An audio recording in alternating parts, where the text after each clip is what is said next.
Q4 2020, where we had more than $1 billion of staked assets participate in the stake drop campaign.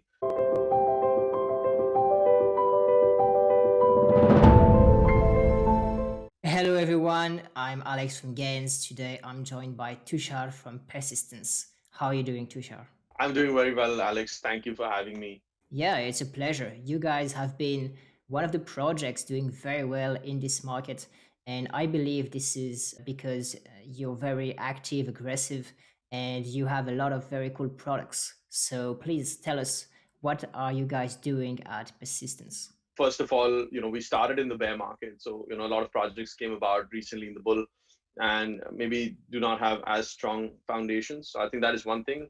Also, I think my general philosophy is that when others are going on defense or retreating, that you go on offense. From our perspective, we're a tenement-based chain. We have Comdex as a non-crypto user-facing application. Comdex is a commodity trading platform that is geared towards institutional commodity traders. It's done phenomenally well. It's done about $100 million plus in transaction volume. And now we're super excited to start focusing on our crypto native applications, the first of which is pSTAKE.finance. All right, cool. Then please tell us more about pSTAKE. What is it? pSTAKE is a liquid staking application, very simply speaking. What is liquid staking? Liquid staking is essentially, a lot of folks are familiar with DeFi staking. DeFi staking is basically most of the applications within Ethereum or now some other chains as well, where you stake the coin and staking allows you to take part in governance or do different things. POS staking or proof of stake staking is different in the sense that you are actually playing the role that typically miners play in the proof of work ecosystem, where the rewards are actually coming in the form of inflation from the chain as well as transaction fees from the chain. So with ETH moving from proof of work, from POW to POS as well, folks who will be staking ETH once ETH2 goes live will be actually getting rewards from inflation from the chain itself, as well as transaction fee. Today, those rewards primarily going to the miners.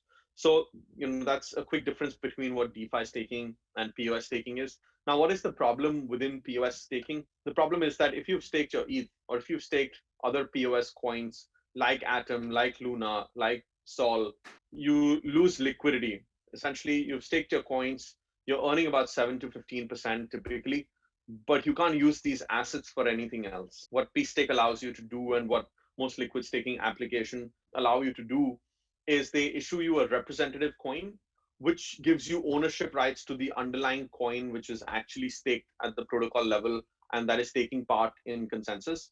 This representative coin can then be used to supply liquidity on dexes. This representative coin can be used as collateral to facilitate borrowing, lending. And so essentially what you're doing is you're allowing the end user to use the same asset to generate additional returns from it, or to use that same asset to be able to use it as collateral.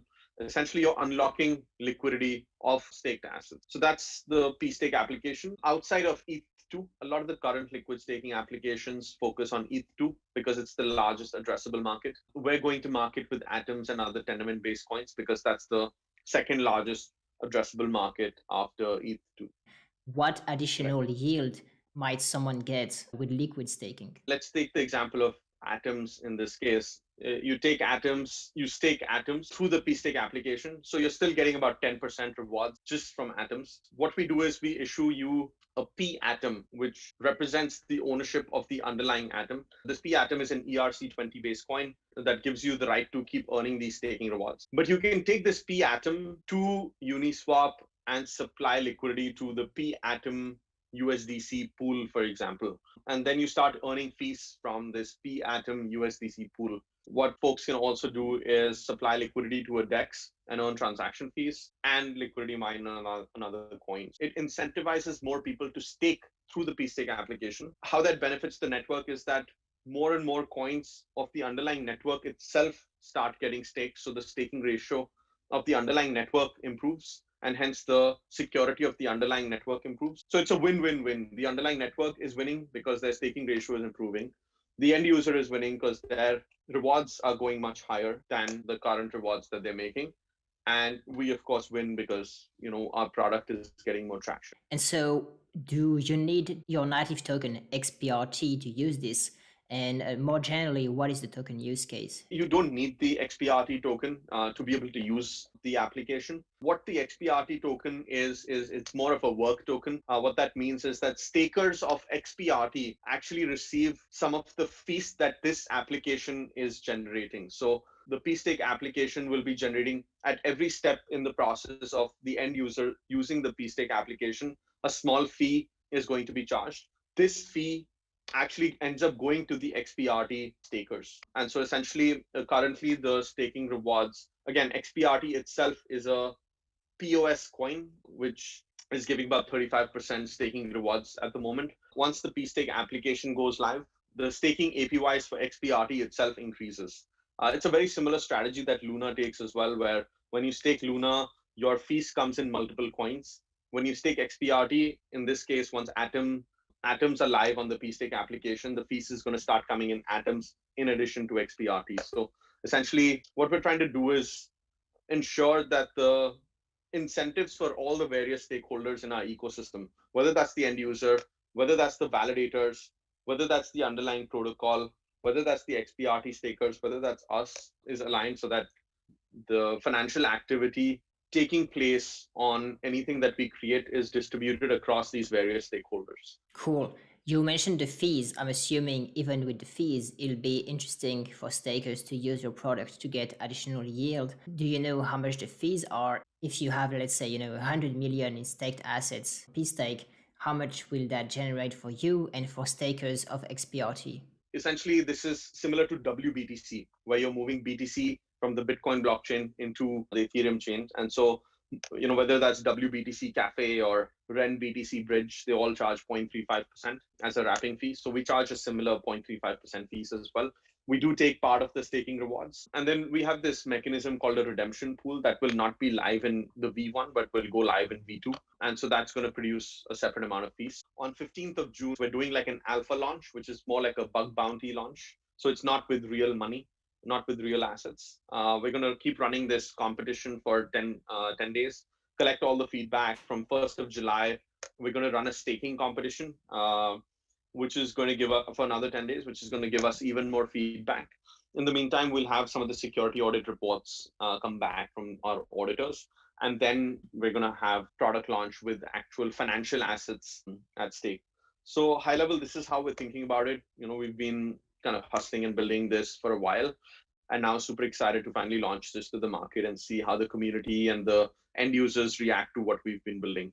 All right, let me ask you, where do you see persistence in 5 years? What would you like to have achieved? And also, please tell us a bit about your team, because you have several products and I'm sure it takes a lot of people and each of these guys being skilled to make things happen. At Persistence itself, we've kind of built and delivered on multiple products, whether that's, the Persistence, the infrastructure platform itself, Comdex as an institutional focused commodity trading application, Audit.one, which is our validator arm where we operate validator nodes on multiple proof of stake blockchains, and then now pSTAKE, the application. We ran a very successful stake drop campaign in Q4 2020 where we had more than $1 billion of staked assets participate in the stake drop campaign across Cosmos, Terra, Matic, and Kava chains.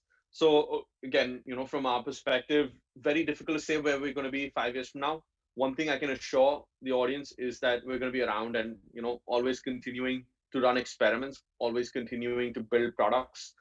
And what happens is, you mentioned team, happy to dig into the team as well. But what happens is, as you progress in this journey, the understanding between team members over a period of time keeps getting better. Some of the mistakes that you have made in the past, you don't repeat the same mistakes. Your brand obviously becomes bigger. So, you already have an existing community who become your earliest users of the product as well. Essentially, this is sort of what we call reflexivity in action. Right? It's like, once you do one thing well, the probability of success of doing the next thing well increases as well.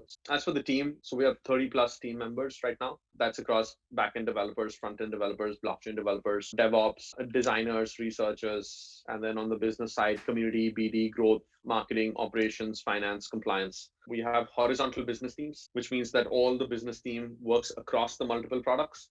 But for the product team, you need dedicated technical expertise. Each product has its own like mini CTO or product manager of sorts who has specific expertise in that particular product, but the business team supports all products. Something I would like to mention that you told me off cam is that you guys are actually building right now when most people are using this time of a bit of a neutral market to take a break, and you keep on building even more aggressively than ever. So I think that was very interesting.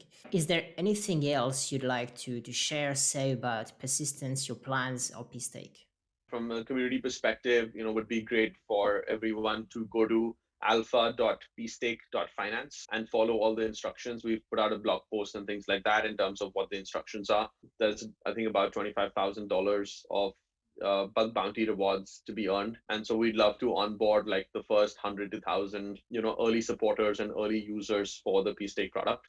While other teams are taking the time to take a break, I truly think it's a great time to go on the offense and even be even more aggressive to capture the mind share of various folks in the industry. Thanks for your time, Tushar.